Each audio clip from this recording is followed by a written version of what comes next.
Real et Yvous me dit, quel que soit le niveau réel ou supposé de Kolo Muani, pourquoi Enrique n'a pas demandé aux dirigeants de le prêter à l'intersaison?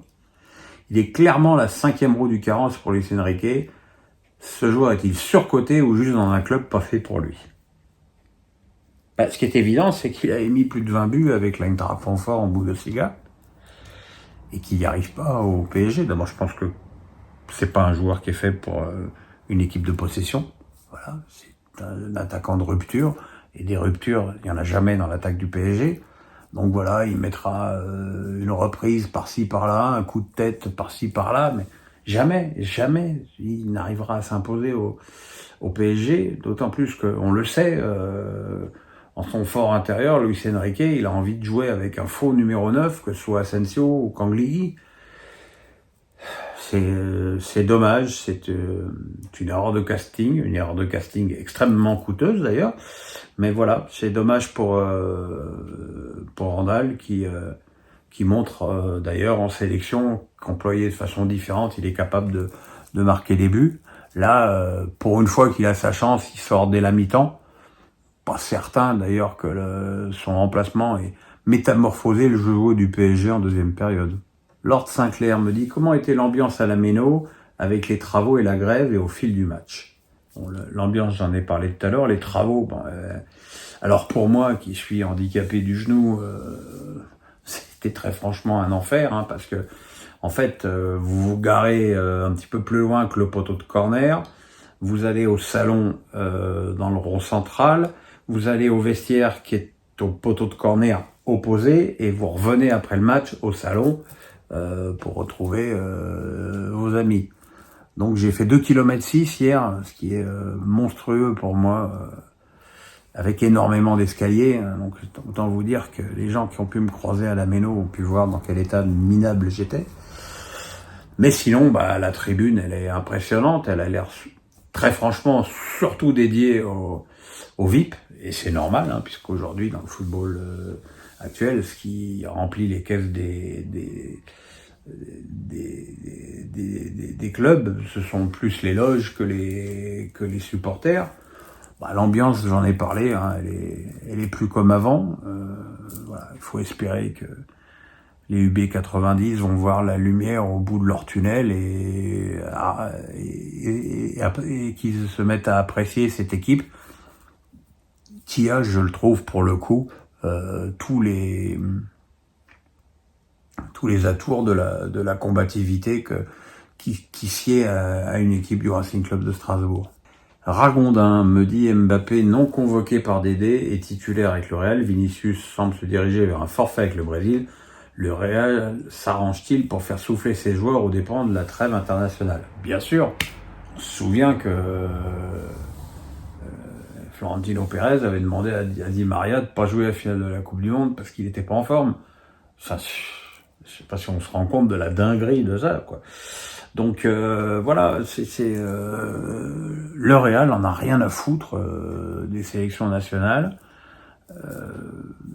Ils veulent garder leurs joueurs pour eux. En plus, il faut reconnaître que le Real n'est pas épargné par les graves blessures depuis maintenant un peu plus d'1 an, puisqu'ils en sont quand même à leur 3e ligament croisé après Courtois et Abala. Maintenant, c'est autour de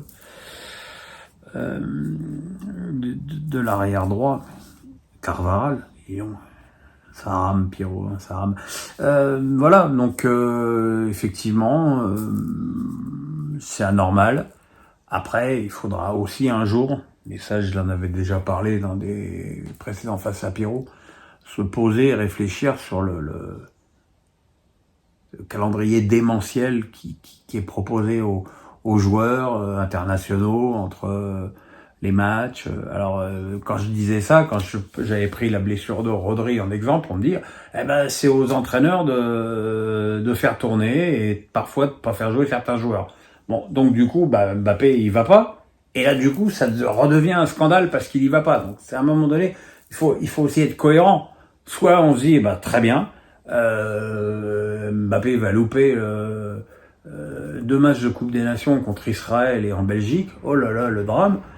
Mais il va peut-être pouvoir soigner définitivement sa blessure, parce que je pense qu'on l'a vu contre Villarreal, il était quand même à 30% de ses moyens. Et je comprends d'ailleurs même pas que le Real ait pris le risque de le faire jouer. Et voilà, et qu'on soit pas là toujours à dire les mecs se plaignent de trop jouer, ils ont qu'à moins jouer, et puis quand on les fait moins jouer, ça fait encore un scandale. Après c'est Mbappé, hein, donc tout fait un peu le scandale avec lui. Hein. Mais bon, à un moment donné, il doit y être un peu pour quelque chose aussi. Est-ce que vous la question de Arkman07, est-ce que vous approuvez le fait que le LOSC ait boycotté les journalistes de DAZN dû à une programmation en leur défaveur apparemment?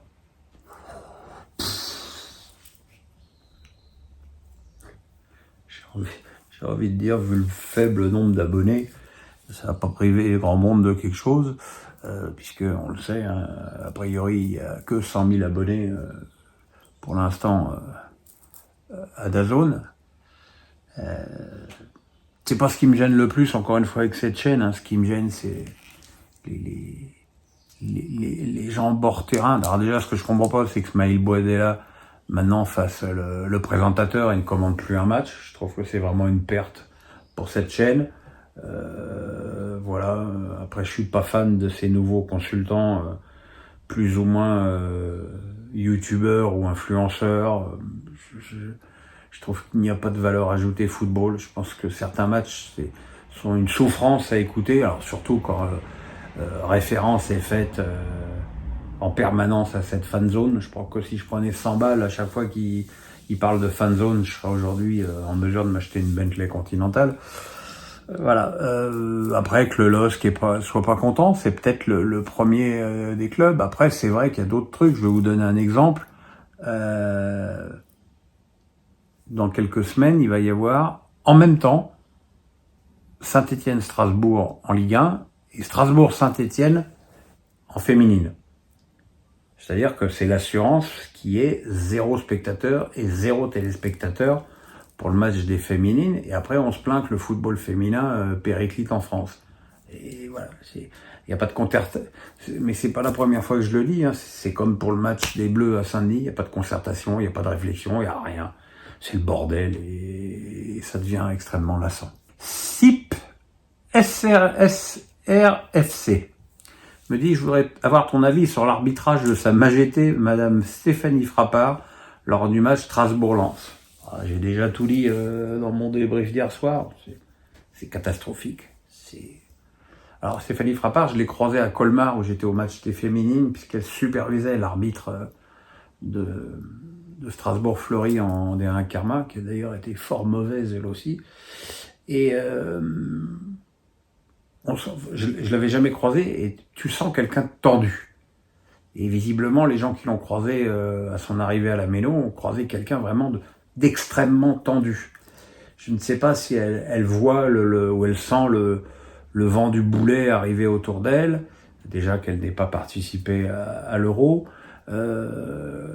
Mais voilà, j'ai vu quelqu'un qui se trompe de tout le temps. Bon, il y a 3 décisions de penalty dans ce match. Un penalty pour Lens, un carton rouge pour Lens pour un tirage de maillot de Silla sur Saïd, une main évidente en faveur de Strasbourg, un péno pour moi inventé pour Strasbourg en deuxième période. Et à chaque fois, elle prend la mauvaise décision. Et encore une fois, moi je félicite les joueurs des deux équipes de ne pas s'être foutus sur la tronche, parce que c'est typiquement le genre d'arbitrage qui excite les mecs. Et voilà. Alors c'est la seule arbitre féminine de haut niveau, formidable. Alors à se demander pourquoi il n'y en a pas une autre déjà. Parce qu'évidemment, tant qu'elle est la seule, elle est nécessairement la meilleure. Ça c'est, comment dirais-je, c'est mathématique. Maintenant, ce que j'ai vu hier à la Méno est quand même extrêmement problématique. Ce qui est d'autant plus problématique, c'est que quand les supporters des deux clubs ont su que c'était Frappard qui allait arbitrer le match, ils étaient tous catastrophés. Et à l'arrivée, c'est exactement ce qui s'est passé, quoi.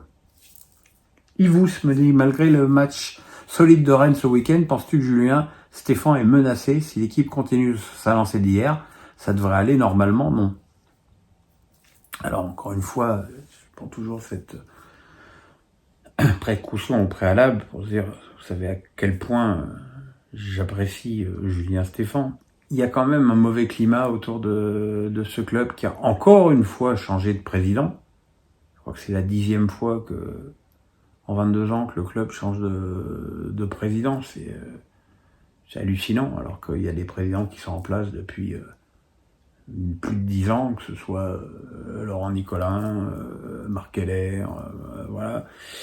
Il y a donc une instabilité chronique. De toute façon, il faut savoir comment ça se passe à Rennes. Hein. Il y a le père Pinault, le patriarche Pinault, plus de 80 ans, qui appelle 3 fois par jour pour te mettre la pression, et les mecs, ils sont vraiment tendus comme des strings. Il y a un nouveau directeur sportif, Massara, qui, à mon avis, n'a pas Julien Stéphan comme premier choix de coach. Donc effectivement, je pense que si les résultats continuent à être aussi mauvais, il va commencer à être menacé, d'autant plus qu'il y a quand même eu énormément de départs, beaucoup trop. Rennes, c'était certainement l'équipe avec les joueurs français de meilleur niveau de la Ligue 1. Il y avait les frères Doué, il y avait Lefebvre, il y avait Terrier, il y avait Bourigeaud. Et les 5 sont partis et ont été remplacés pour des étrangers qui, pour l'instant, excusez-moi de le dire, sont quand même, au bout de cette journée, très obscurs. Et c'est normal, parce que quand tu arrives dans un nouveau championnat, il faut t'habituer à la ville. Peut-être qu'au début, tu vis à l'hôtel. Enfin voilà, c'est pas bon tout ça. Et surtout qu'à l'arrivée, on s'aperçoit qu'il y a très très peu de recrues qui débutent les matchs avec Stéphan. Donc on n'est peut-être pas au bout de notre surprise avec ce club. Jean Hafner me dit « Le club de Nice interdit par l'UEFA de communiquer avec son propriétaire Ineos. Qu'en penses-tu » Je pense que c'est complètement con, et puis c'est surtout que c'est pas ça qui va empêcher, je sais pas, je pense pas que l'UEFA ait mis Jean-Claude Blanc sur écoute pour savoir s'il reçoit des coups de fil de River ou de Florian Maurice. Mais c'est surtout que, voilà, c'est-à-dire, soit on autorise la multipropriété, soit on l'interdit, mais on fait, les cotes mal taillées, c'est jamais bon. Yvous me dit, penses-tu que la non-venue de Mbappé est liée à sa déception face au désamour du public à son égard? Est-ce que les sifflets à Lille sont la goutte d'eau qui a fait déborder le vase? Alors, je ne sais pas ce que pense Kylian, hein, je ne suis pas dans sa tête. Ça fait longtemps que je ne l'ai pas eu au téléphone, très longtemps. Je pense que c'est un garçon intelligent qui n'a pas... ne peut pas être aveugle à ce qui se passe en France et à ce phénomène de désamour qui le frappe, qui vient d'abord en grande partie de son mauvais euro, de son départ bizarre du PSG, en tout cas pour les supporters parisiens, du petit ange parti trop tôt aussi, n'oublions pas du fait que Griezmann a fait le VRP pendant tous les JO, alors que Mbappé n'a pas fait un tweet. Petite parenthèse, encore une fois, Zidane non plus n'a pas fait un tweet des JO, alors que lui en plus a été honoré lors de la cérémonie d'ouverture, mais comme c'est Zidane, ça passe crème. Voilà, bon, les sifflets à Lille, il y a aussi le contexte du match. Lille mène au score au moment où il rentre. Tout Français qu'il est, c'est un ennemi du LOSC. Donc je suis pas certain que ces sifflets-là les plus perturbés qu'ailleurs, d'autant plus qu'il lui arrivait déjà d'être sifflé avec le PSG, pas partout, mais voilà. Des amours du public, oui. En plus, comme je l'ai dit, il y a beaucoup de chroniqueurs, de journalistes qui en ont fait des caisses avec son absence en équipe de France, alors qu'encore une fois, on dit il y a trop de matchs, mais les mecs ont qu'à pas faire tous les matchs, et quand t'as un mec qui est laissé au repos, on trouve que c'est pas bien. Là aussi, il y a une ambivalence qui mérite d'être notée. Tennis 365 dit « N'avez-vous pas l'impression qu'Enrique est en train de perdre son vestiaire? En tout cas, moi je l'ai. » Je ne peux pas répondre à cette question, j'ai pas d'informations à ce niveau-là. Je pense que c'est pas drôle de jouer pour Luis Enrique, que le carcan tactique est extrêmement féroce, et que tant que les résultats sont là, ça passe, et que peut-être qu'à un moment donné, si les résultats commencent à être moins bons, il va y avoir peut-être effectivement un vent de rébellion. J'imagine qu'il y a certains joueurs qui doivent pas être ravis de leur utilisation. Je pense à Nuno Mendes, à Fabian Ruiz, à Dembélé, voilà. Et c'est sûr que si les résultats commencent à être moins bons, ce qui est le cas cette semaine, peut-être qu'effectivement l'édifice va se lézarder. Donc voilà, mais j'ai pas d'informations à ce sujet.